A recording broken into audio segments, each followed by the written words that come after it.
Aloha, and welcome back to the Cool Project Podcast. For many people, home is more than a place. It's something you carry with you through stories, family, community, and the values that continue to guide you, even while living away from Hawaii. In today's conversation, we talk story with Kaloku Holt of Ke Kukui Foundation about growing up in the diaspora, staying connected to Hawaiian culture, returning home, and creating spaces that help people reconnect with identity and community. And I think a lot of people will find something familiar in this conversation. So here's our talk story with Kaloku Holt of Ke Kukui Foundation. Hello, everyone. Welcome to the Cool Project Podcast. I'm here with Kaloku Holt. One of the things I'm excited about is always just talking stories with good brothers out there doing really good work within the community, both back at home and also in the diaspora. And I think this conversation is gonna be touching upon a lot of different points that many of us can relate to. And Kaloku and I already had many conversations before this, and we already kind of have a lot of things that we can relate with one another, right? Or even like maybe we are related at some point, who knows? Yeah, But Koloku, mahalo for being here. Um, mahalo and yeah, too. how you doing, bro? How you doing? I'm doing good, man. I'm back home now, and first of all, before I jump in, I want to say mahalo to everybody watching, and to you, Daniel, especially you and your team. Mahalo from the Yeah. heart for putting this together. So aloha. And I think one of the things that I'm excited about this conversation is just to go talk about your life, right? About growing up away from home. I think this is Yeah. like a conversation that we find ourselves hearing more often. And I find myself too with the Cool Project hearing stories from people who have spent time away from home for a long period of time. I'm one of them. Hmm. Um, and try to go back home and are able to go back home. So there's so many different levels and stories and experiences that go on. So can we just start off with can you just tell us a little bit about where you grew up and how that was? Absolutely. Yeah. Yeah. So I'm a boy from Kalihi, Oahu. Hmm. I was raised right by Bishop Museum. So some people call it lower campus of Kamehameha, kind of Yeah. New Farrington. So yeah, I grew up in Kalihi, and I went all the way. I was in Hawaii all the way until I just started my freshman year of high school. But as far as my stomping grounds, Kalihi and a little bit of Salt Lake. I lived out in. My grandparents lived over there too. So that's Nice. yeah. What was one of your memories of growing up in Kalihi Oh, during that time? yeah. Growing up in Kalihi, a few years ago. We won't say how many years, but Yeah. a couple decades ago, it was a different time than we were looking at today. It was rough. It was a rough time growing up, but I wouldn't trade it for the world. It was um a lot of family in our area too, and so that's kind of some of the memories that I remember growing up. Is the house that I grew up in was really the hub of, Mhm. especially near Bishop Museum. There's for all the musicians. My dad is a musician, and my mom is a hula dancer, and so being in the performance realm, just Right. naturally things would gravitate to our house after parties, and so it's kind of interesting. I didn't realize it at the time, but the who's who of Hawaiian music and hula used to come to our house and throw back a few, and just Mhm. I think that is probably some of my favorite memories growing up in Kalihi, is just enjoying the aunties and uncles, and then growing up later, and then still being able to call them auntie and uncle, and they remember those days, the Hanabara days for me. Yeah. It's crazy how during those times, because I kind of grew up similar way where we had hula dancing, got kind of kapila going on inside the garage, outside. Everybody's just getting up, dancing hula, Mhm. jamming on a guitar, ukulele, or the bikini bass. Kini base, yeah. Yeah, and then and you don't realize at that age how impactful that is and how that shapes you as a person, Oh, right? And 100%. how Yeah. it's something that you kind of yearn for when you spend so much time away from home. You're kind of like, I miss those simple moments in the garage, just Mm. listening to all the aunties and uncles, talking stories, playing music, And you mentioned that you lived out on the islands until freshman year. What happened after that? Yeah, my parents split up, unfortunately, and my mom and dad split up, and my mom was found her place, um, in Hawaii. Was a little challenging for her because everybody knows everybody. It's a small world, right? Small island, and she wanted a change for her family. So her family was my mom, Diva Yamashiro, myself, Kaloku Holt, and my younger brother, Ke Holt. And right when I started school, I got recruited to Iolani. So I Mm. was just started there, and she decided, "Hey boys, we're gonna move to Nashville, Tennessee." Nashville. So Nashville, Tennessee, and I thought she was joking at first, but Yeah. that was a big move. So we packed up herself and her family. We're moving as a unit, and my freshman year of high school, and I relocated to Nashville, Tennessee. And she had some cousins out there, and they had a Polynesian show, and they needed some help, kind of launching off the ground with the Polynesian show. And so, because she was a hula dancer, and we were kind of dabbling in music at that point, it was a good Yeah. time for us to go and help family experience life in a new world. And yeah, it was a cool experience, but I don't want to. I don't want. I got to be real and saying that it was a huge culture shock. If you can I imagine bet. a Kalihi boy, two Kalihi boys Yeah. growing up and then going to the inner city of Nashville, Tennessee, the people that you see there, mostly was Popolo or Haole. That's not what we had. That was not the majority in Kalihi, and Right. so I really had to. Um, it was a big learning curve for me to just kind of adapt into a new setting. I mean, growing up Pidgin, I mean, this is Kalihi Kalihi, and now everything is a Southern Yeah. twang. They eat different things, they talk different, they wear different clothes. There's snow, you know. Yeah. There's a lot of things that we were not prepared for. We just kind of got thrown in there, and I think that's kind of the motto of our family. My mom just threw us in all these situations growing up, and just making us swim. Um, Yeah. Yeah. Yeah, it made me become who I am today, and resilient in a sense where I'm I'm comfortable in any situation, and I think my brother Yeah. would be the same. It's just because my mom, would voluntold us to do a lot of things, and that's a huge one for us. Trying to Yeah. adapt into Nashville. I think I can relate to that because I also, I was able to. I actually went to Iolani, Ah, and but then I Moko. spent some time away from the islands too, right? It was a big culture shock, and you're just kind of like, "Whoa, what am I doing?" But then, same thing. I was lucky to have parents who put me in situations where I had to kind of adapt and be Mm, resilient and learn how to move within the spaces that I'm in, right? Um, so I can really relate to what you're talking about. I didn't go as far as Nashville, Tennessee, so that's a big move. It's awesome to hear that there's already a community out there, yeah. yeah, yeah. Was that Did that play a big role in a way that you were able to stay connected to Hawaii while I living can't even away? tell you. Yeah, I can't even tell you how huge that community was. And it wasn't just people from Hawaii. There were people from Samoa. There was people from other islands. Just other ethnic communities who just happened to be there. And for various reasons, it could have been family, job opportunities, or family Yeah, just had to move, or military. But the thing with local people and people from the Pacific, or cultured people, we always gravitate towards each other because when you feel uncomfortable, you find those pockets of comfortability, mhm, kamaaina, things that are familiar to you, right?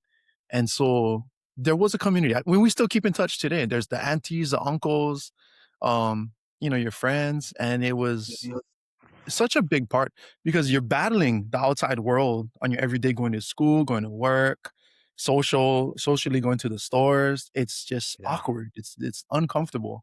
So when you have those moments of people that look kind of like you and they can talk to you and they eat the same kind of food, that's where you start to grow community. And believe it or yeah, not, yeah, Nashville, Tennessee and the outskirts, um, they helped shape me and my brother to who we are today. I mean, you imagine your teenage years. Those are very trying times yeah, and trying to figure out who you are. And so having that community to just accept us, and we're simple people. You just got to eat together, have a drink or yeah, two.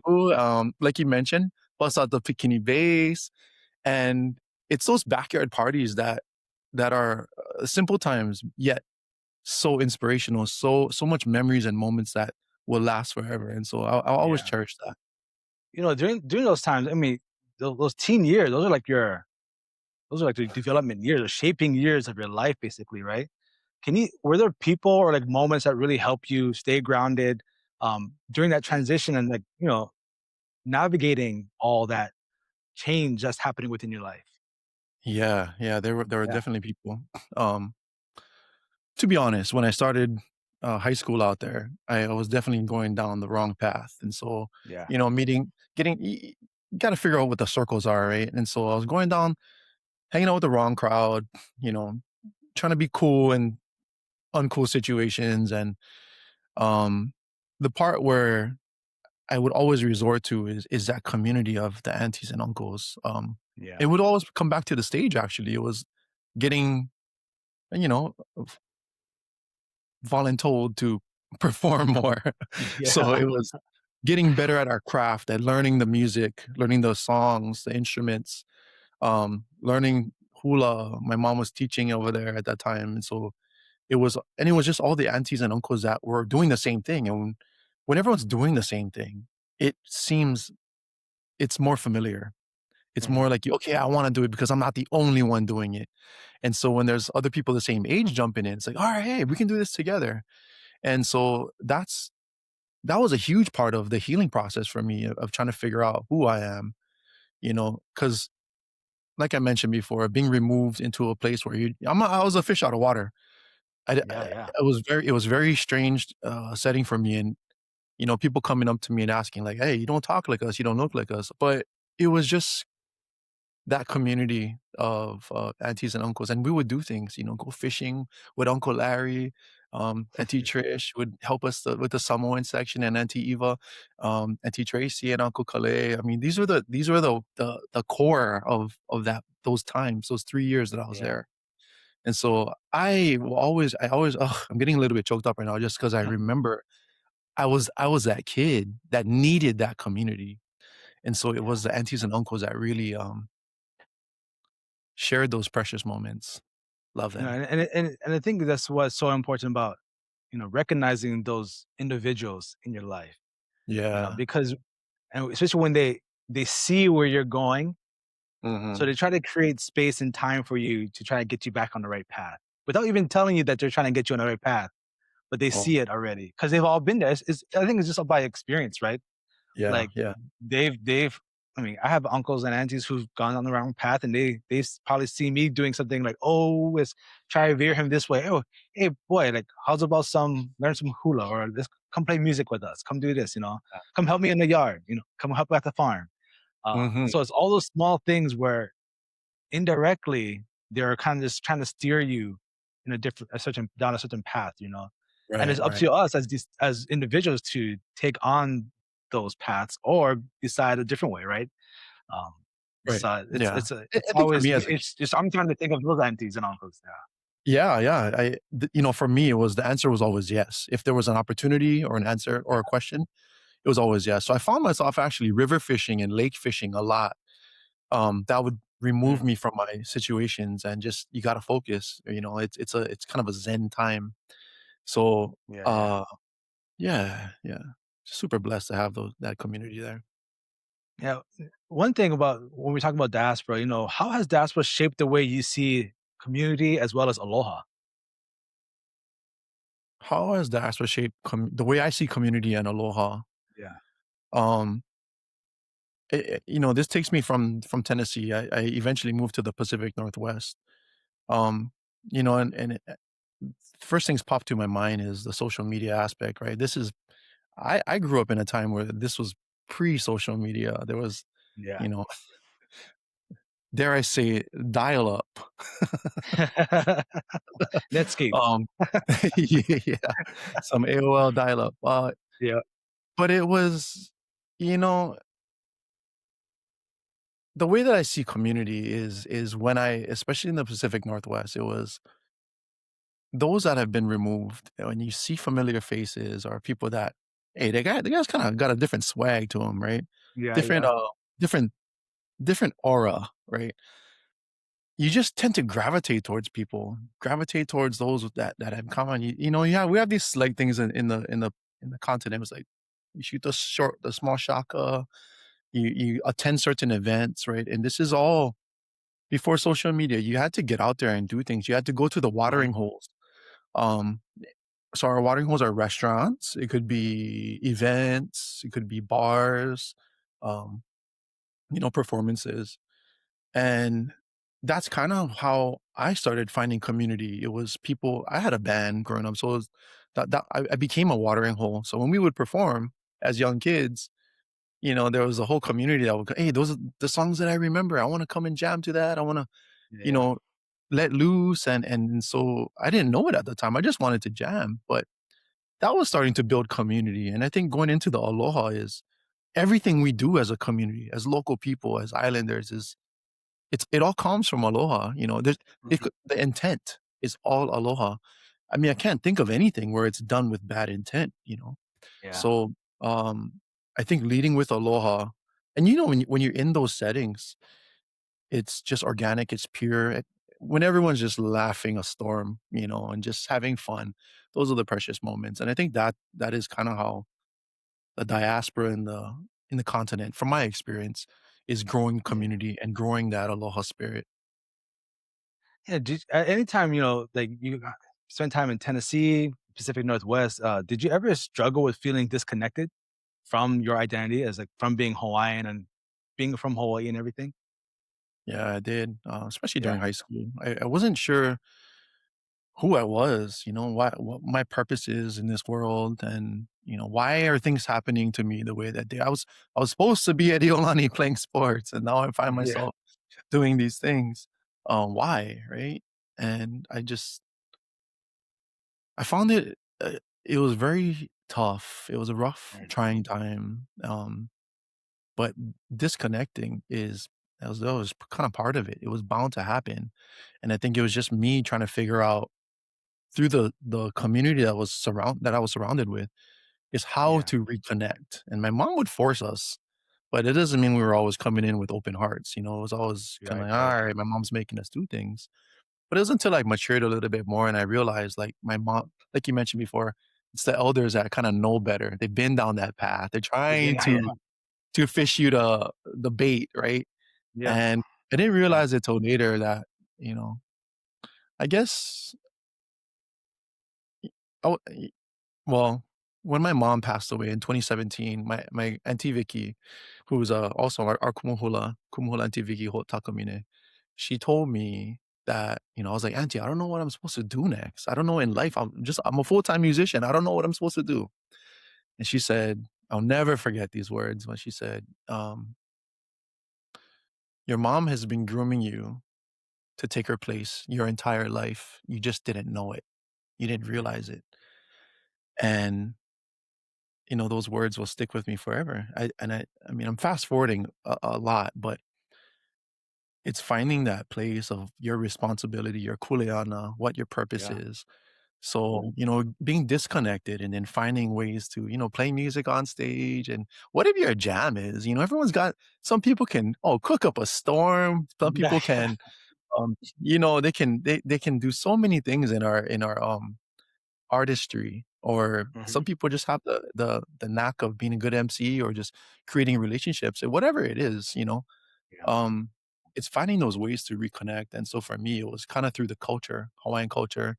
Auntie Vicky's been a very pillar, along with my mom and so many others. We have performers and musicians and dancers in our ohana, so that's kind of Nice. been the saving grace in our family for me. Yeah.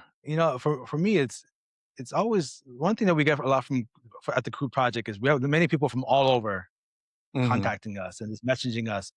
I had quite a bit of people from who live in the diaspora, and they talk about the challenges they have mhm. with finding connection, with staying connected to the islands, and um, what are some challenges that you've seen within the Hawaiian communities in diaspora that either facing today or that you've seen face while you're out there? So challenges facing the Yeah, diaspora, just in community kind of thing. within the community. Yeah, Um, a couple of things pop in mind. Um, I think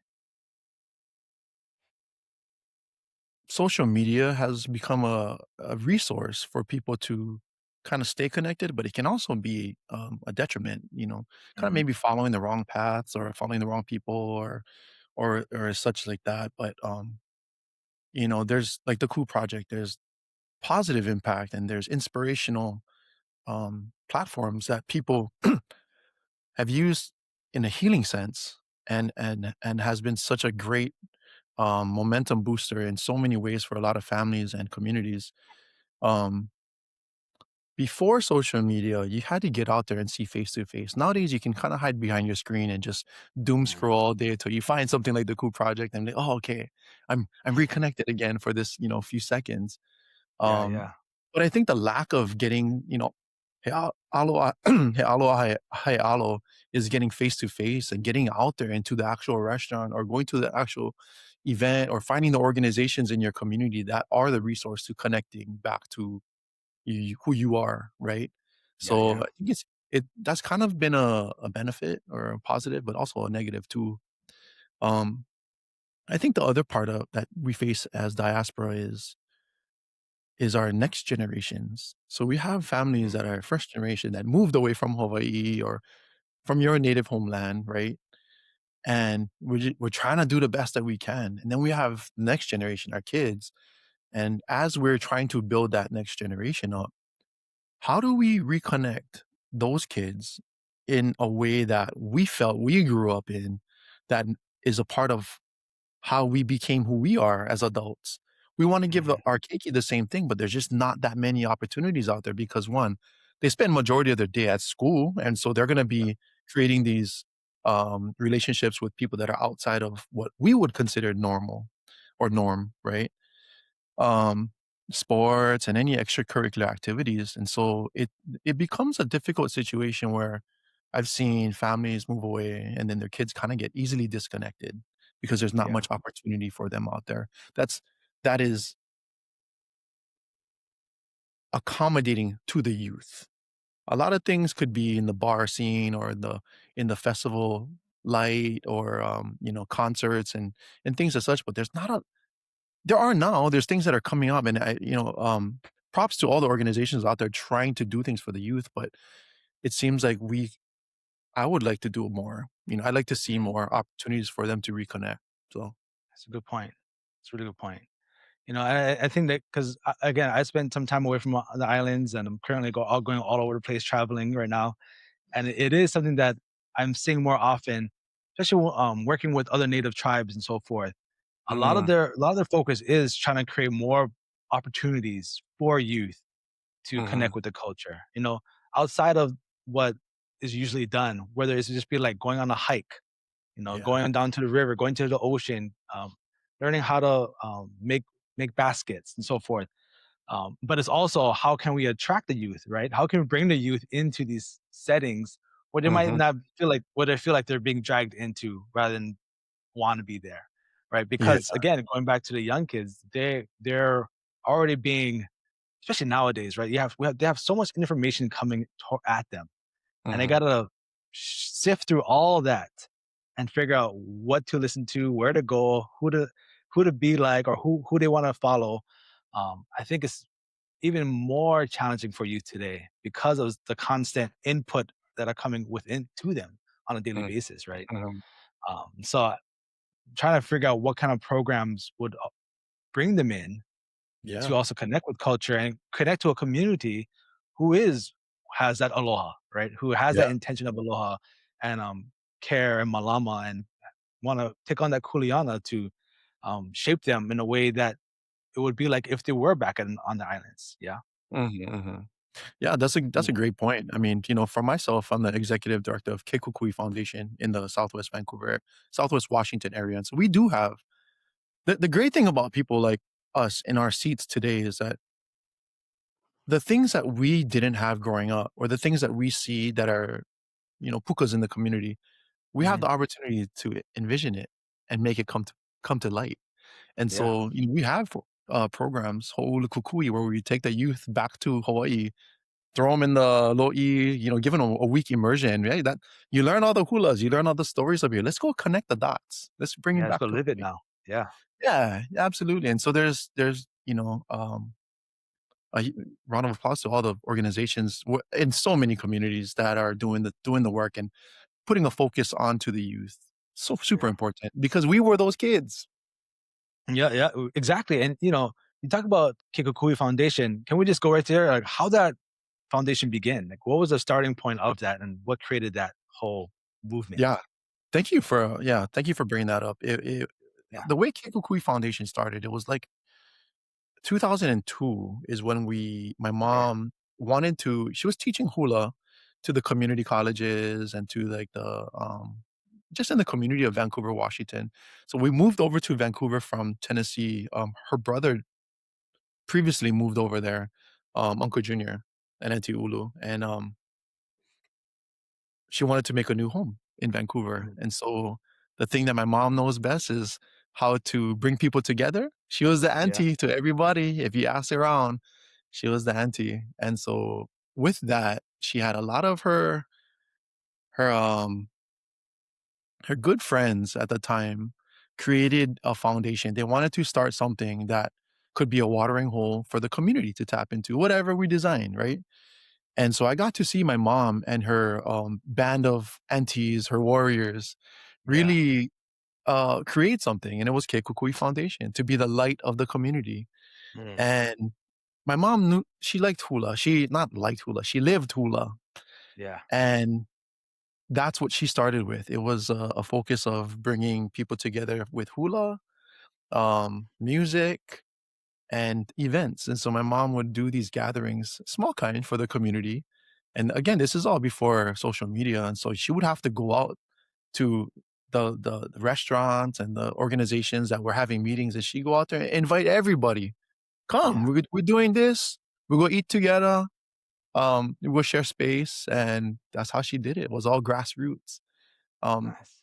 so that really, a lot of people still around that remember my mom and how she used to impact the community. And so, yeah, her legacy will live on forever in the Southwest Washington area for Yeah. sure. Can you share some moments, like, Yeah. kind of go down memory lane, share those moments of that reminded you of what Ke Kukui Foundation was created for, and then seeing it actually come into fruition and seeing that the work truly matters to the community. Can you share any moments? Yeah, I think some of the moments that I remember is when her and Auntie Vicky were talking, and they wanted to create a an event. Oh, am I frozen here? Oh, Are you frozen? there you go. Okay. I think it's when a Okay, phone you're call good. Yeah. comes in, just kinda gets all staticky. Um, yeah, one of the things my mom and her Ke Kukui Foundation love to do was to throw events, wanna create things for people to gather, and, we do have a 4 Days of Aloha now, but it started with 1 day, right? It was just, Yeah. Auntie Vicky and my mom had an idea to like, "Hey, let's bring some kumu hula up here, and we'll do workshops, and we'll do a ho'ike," and that's it, all it was. Um, when we presented it to the community, it was for us to share our halal, kalena ni o ke kukui, to bring our families and be a part of this. Little did we know there was people that were following us on the outsides and was like, "Hey, I want to attend too." And so there was different halal that would come and they'd gather and participate, and wanted to do it again. So we'll do it again. And that's kind of how the event side kept building and building and building until now we have 24 Yeah. years of that particular event. Another trip down memory lane that I'd like to share is my mom loved the kids. She loved her keiki. She had a way with them. Like I mentioned, she was the auntie. She was so aloha. And for the kids that were growing up, maybe without a lot of community around them, this is a place to Yeah. like throw your kids inside and you know that one gonna have one auntie that's gonna love them. And so she would teach the kids um, hula, oli. She would make like one farm. She go rent one of those, the garden boxes in the community. They'll go Yeah. every week. They go walk over there, go plant and water, and then she would do a lot of those things. And I think it wasn't until later on I saw that a lot of these kids would enter at 3, 4 years old. And then now I look at them, they're graduating high school, and it's just they'll invite her to all the special events, the graduation, the wedding, and it's like, wow, how come you invite my mom? Like, oh, it's because Auntie Diva has been such an impactful person in their life that she is invited. I didn't realize how big, um, how impactful those types of things are, especially in the adolescent stages in life. Yeah. My mom said this. She told me this back in the day. It was, when I asked her, I was like, "What do you enjoy most about of being a leader in the community?" She told me that, if we could plant seeds of aloha in the youth, Hmm. our world would be a better place. You can change the trajectory of a child by planting seeds of aloha and see where they go. And it resonated with me to this day. I really I take that to heart and I try to do the same thing. And so I guess a Yeah. trip down memory lane is just seeing how she planted seeds in the community and then watered them throughout, literally watered them. Yeah. But just seeing how they grow and how much respect they have for my mom, and reflecting on how my mom was as a just a stature of who she was in the community. Like, there's no one that I want to be like than her. Yeah. And it goes back to what your auntie said, right? Like the whole time she was prepping you, to take your spot, to continue the work that she did. Yeah. And then you're Right. Right. sharing all those Yeah. moments of like those small little seeds that she placed into you. And then, you just talked about how she would place those seeds in other youth, but she was definitely placing seeds inside of you of aloha to take you down a path of continue the work that Yeah. she Yeah. has done. So, that's awesome to Yeah. hear that you continue to work. Yeah, I do have to say this though. She was so kind to all the kids in the community. I think she was not as kind to myself. She's the I felt hardest like she one. was really she was yeah, yeah, she was aggressive towards me sometimes, especially Yeah. behind closed doors. And I wasn't always receiving it the way that I should as the oldest son, but now that I look back at things, and she was hard on me because she probably expected more from me and I needed that Yeah. push. So No, yeah, we yeah, can all relate to that one, bro. You know, yeah, when you talk about I think you just mentioned like the 4 days of Aloha, and it's been going on for 24 years, yeah, 24 right now, years. 24 years. That's amazing. So why do you think that events connect so deeply with people? Because for an event to be going on for 24 years, and I'm sure it's continues to build, why do you Mhm. think that has become so deeply connected within the community out there? I think the 4 Days of Aloha has continued to have the presence in the community. Just I think it's become a family reunion for everybody. Um, it's based around culture. Every day 1, day 2, day 3, day 4, it's themed different. It's not your run of the mill concert in the park, or a workshop or a vendor space or a run. It's everything thrown together. Yeah, And the reason for that is we wanted to speak to all the families, all the individuals that have an interest in Hawaii or Aloha Spirit, not just one. So that's why we've through the years we've um it's evolved to the beast that it is. yeah, I Uh, bet. what I think why people keep coming back, or why it's withstood the hands of time is, like I mentioned, it's a family reunion for attendees, participants. There's something to be said when you live in the Northwest, or you come to they're not even in the Northwest. There's people that come from international, Japan, Korea, New Yeah, York, all over the place. They come and they see people from high school, or their neighbor at the same event. What are you doing here? yeah, yeah, Oh, I'm here. This is my kuleana. I'm a performer, or I'm vending. What are you doing here? Is it, oh, I actually have a group, and I live in, Ohio or Michigan. And so that strikes up the conversation. And it's like, you know what? Let's do this every year. Let's come back to this event. We all have a wonderful time. yeah, There's so much going on. Let's just make it a thing. And a thing starts to invite their sisters and their aunties and their their cousins. And so, I mean, we have vendors that fly out from Hawaii. We have about 70 vendors. Over Oh, half of wow. them fly out from Hawaii. And some of them, they enjoy working, as we all want to work, but some of them come just so they can be in space with their family and see Hang each out, other. yeah. So I think it's a really cool way to create reunions, friendship reunions, make new friendships and build new relationships, Yeah. while at the same time encompassing with the culture.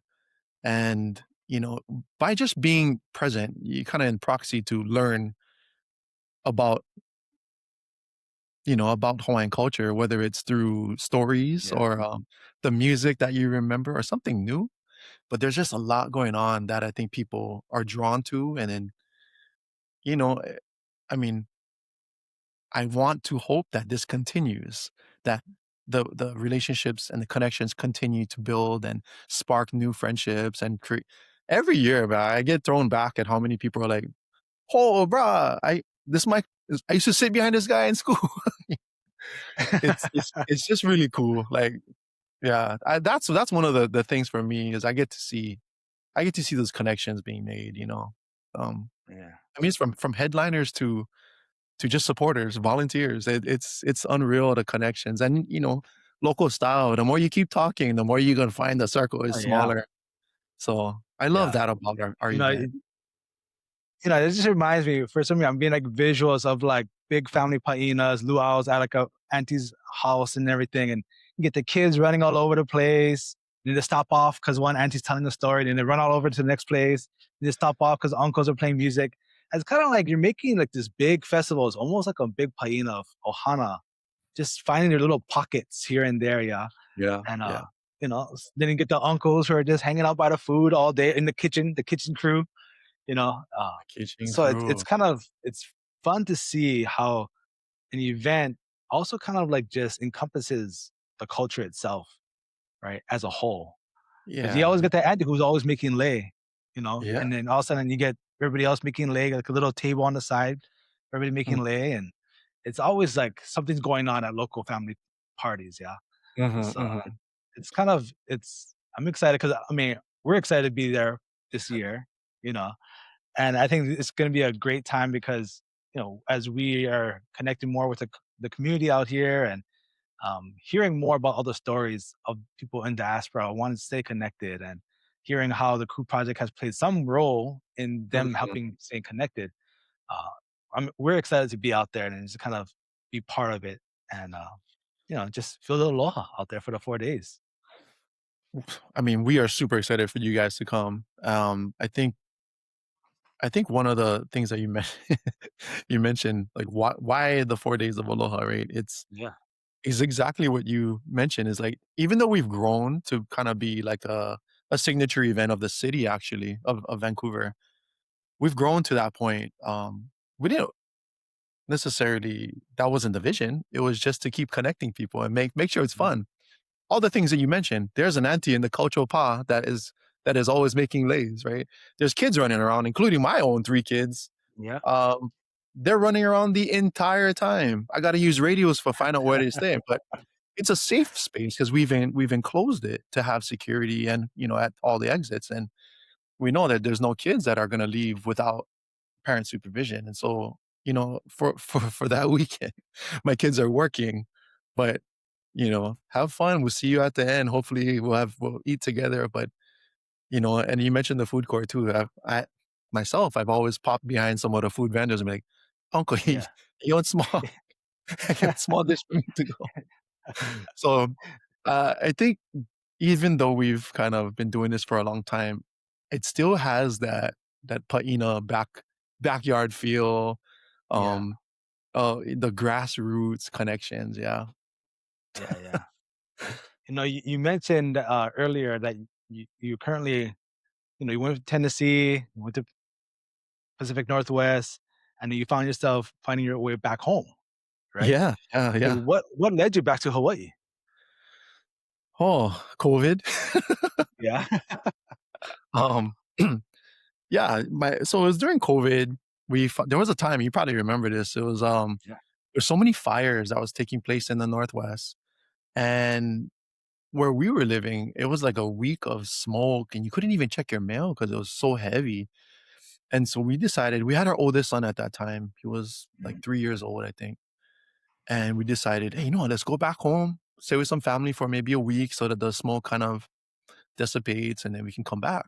And so we packed a couple backpacks, and we went to home. We came back home, stayed with my wife's side of the family, and, my hula brother, Kahoku Lindsay Singh, let's throw him a shout out. He was Mhm. a couple at Punana Leo Manoa, and he was like, "Hey, I saw you guys are here on Instagram. Why don't go bring your son over to play with the kids? Because there's not a lot of kids that are indoors."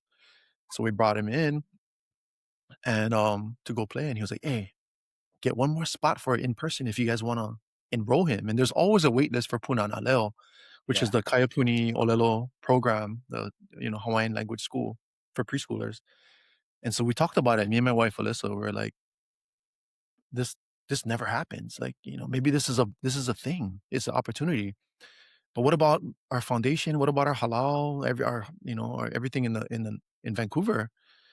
And we decided, you know what? Let's just enroll him and figure it out as we go. And so Yeah, yeah. we enrolled him, um, and just kinda didn't go. I mean, we go back to work, but we made a choice as a family to give that opportunity to our son because we wanted to Yeah. build a Kaiapuni program in the Northwest, but this was kind of an opportunity that fell into our laps. And so by, you know, putting him into Kaiapuni, we felt it was going to, help us grow as speakers as well because they encouraged the families to all speak at home.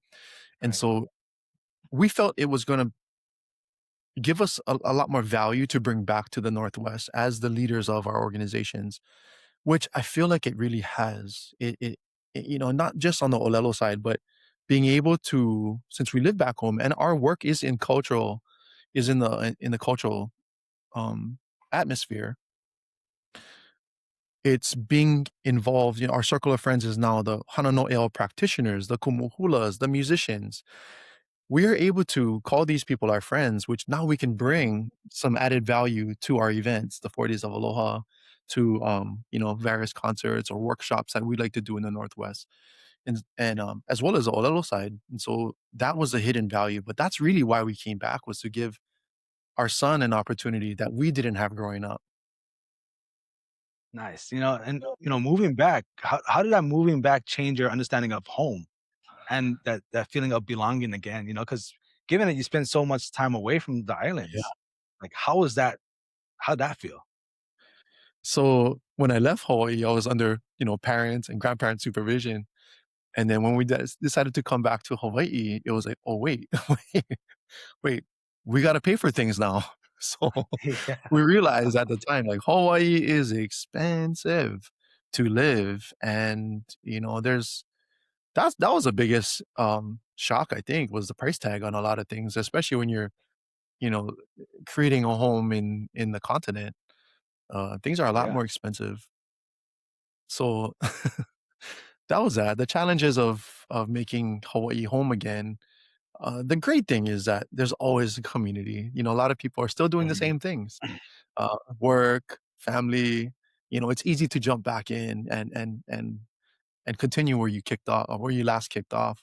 But I think it was just realizing that the plate lunches are a lot more expensive than I remember. Yeah, I know. And I think my my mom travels every once in a while to go to like visit my brother in California when he was out there. She Mhm. visited me when I was in California and also like in Seattle area. And she was just like, she goes crazy over the prices. She's like, I wish I could just like, so how much is the pork butt over here? Oh man, we can have a emu all the time. Like she Just have was, a yeah, it's playing all the time. But I think a lot of times it's, yeah, I can only imagine how that transition of being away from the island so long, come back home and being like, whoa, we're back Yeah, home, you know? yeah, But also that feeling of also seeing your keiki in a program where it's now even more immersed into the culture and that feeling of this is why we're doing it, this is yeah, it's part of keeping our culture intact, keeping our ohana closer. building that connection more with the community at home and away, you know?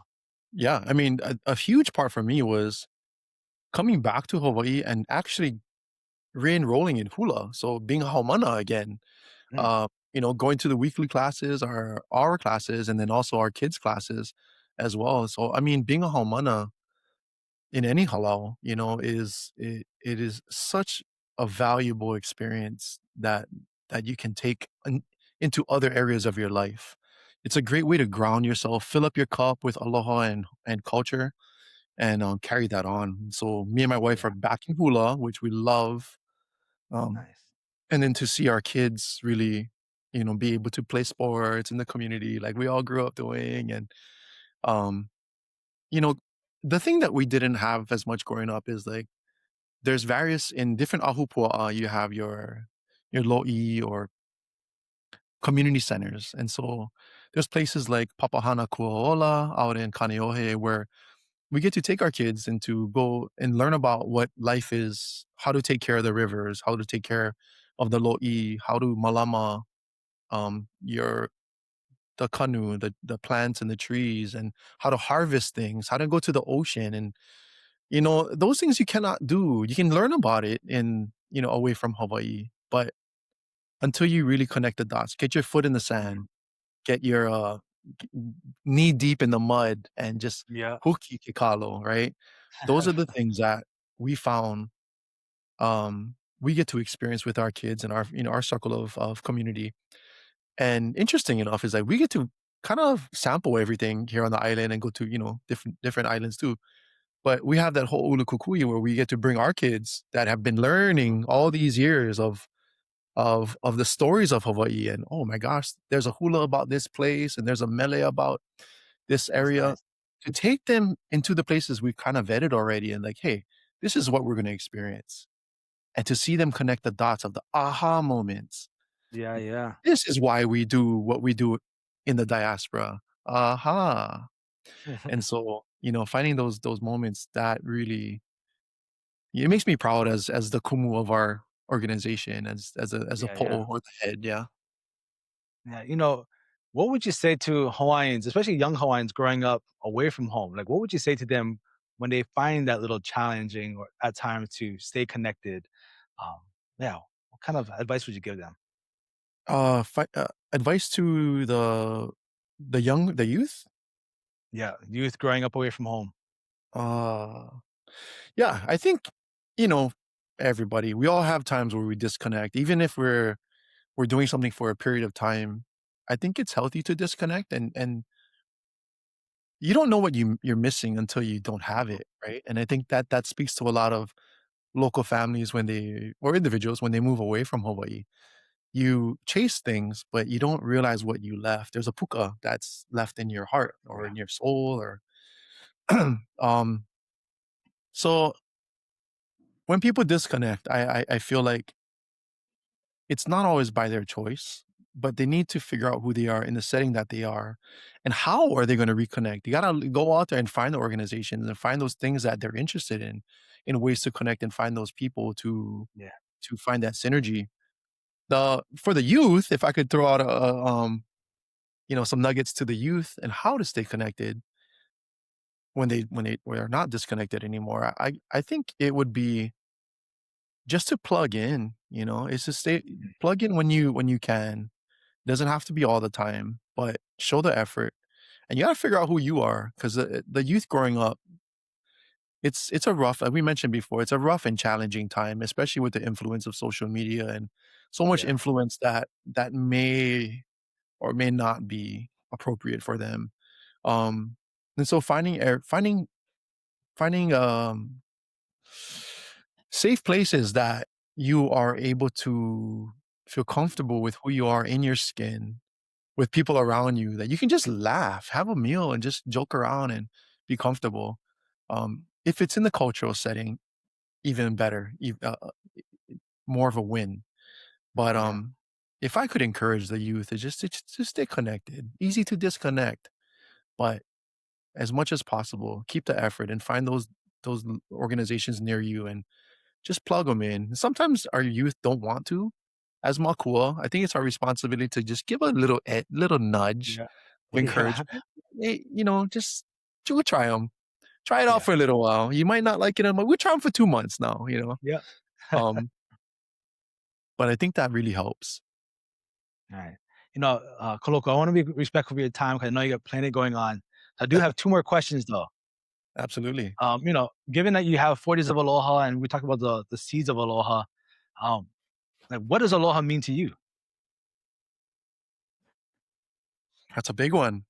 I know. And what does aloha mean to me? Aloha to me comes from the heart. Aloha is me being able to share what my mom lived. And if I can embody my mom and to be continue her spirit in the community and share, um, inspire, just be a friend. To me, that's aloha. If am I Mm, able to fill up somebody else's cup? That's aloha.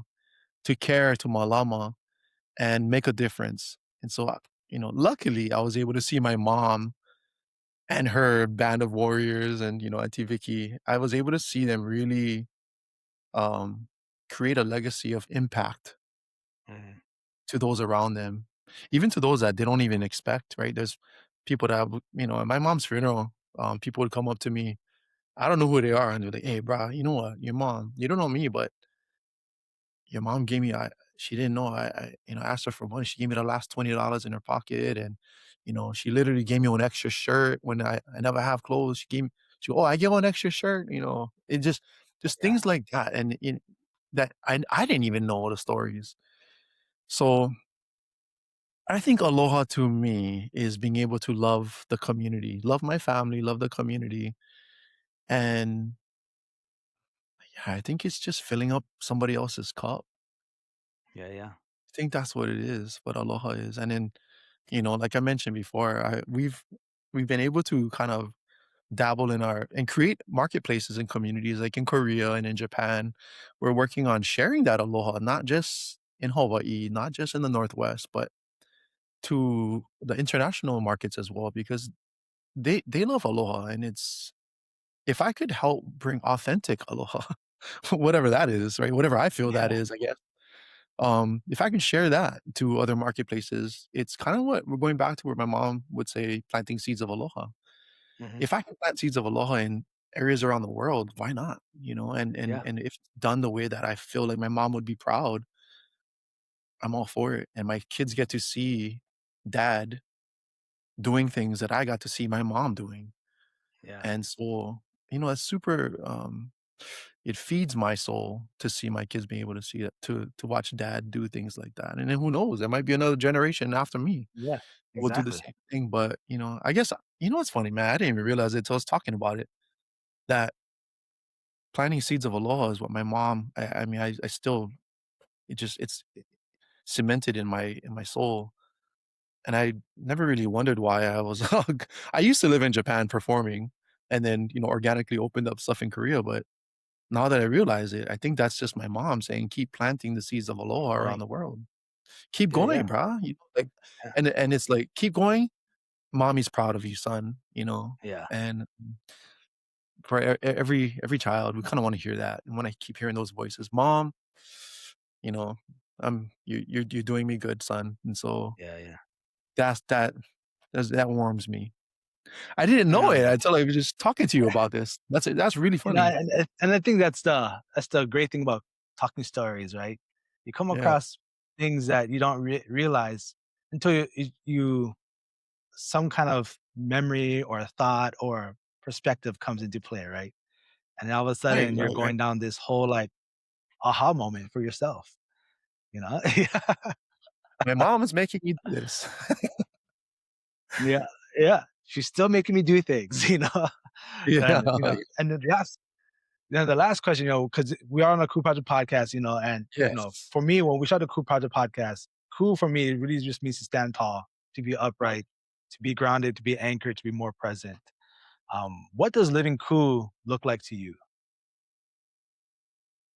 What does living cool look like to me? Um, I feel like living cool. is living with hope.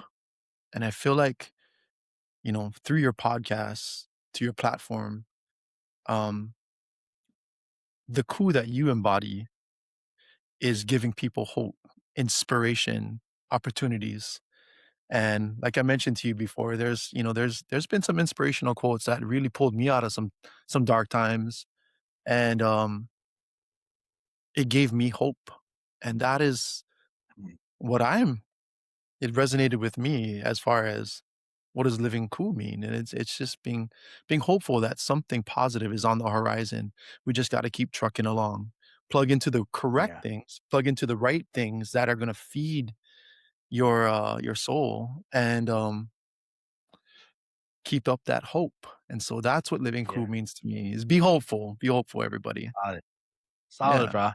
Hey, Kaloku, I really appreciate your time, man. I know you got Ohana and everything. You got an organization. You're still doing 4 Days of Aloha planning, and we're super stoked to be part of it this year. So I just want to say mahalo for your time and all your Mahalo to mana and energy your for team. Thank you this so space. much. Mahalo nui. And I'm Aloha. Okay. Aloha. Mahalo for joining us for this talk story session with Kaloku. One thing that stayed with me after this talk story is the reminder that connection doesn't disappear just because there's distance. For many people living away from Hawaii, culture becomes something you intentionally carry forward through community, family, language, traditions, and the choices you make every day. Kaloku's story is just a reminder that no matter where we live, we all have a role to play in keeping those connections alive for the next generation. If you'd like to learn more about Ke Kukui Foundation and the 4 Days of Aloha, we'll include those links in the show notes.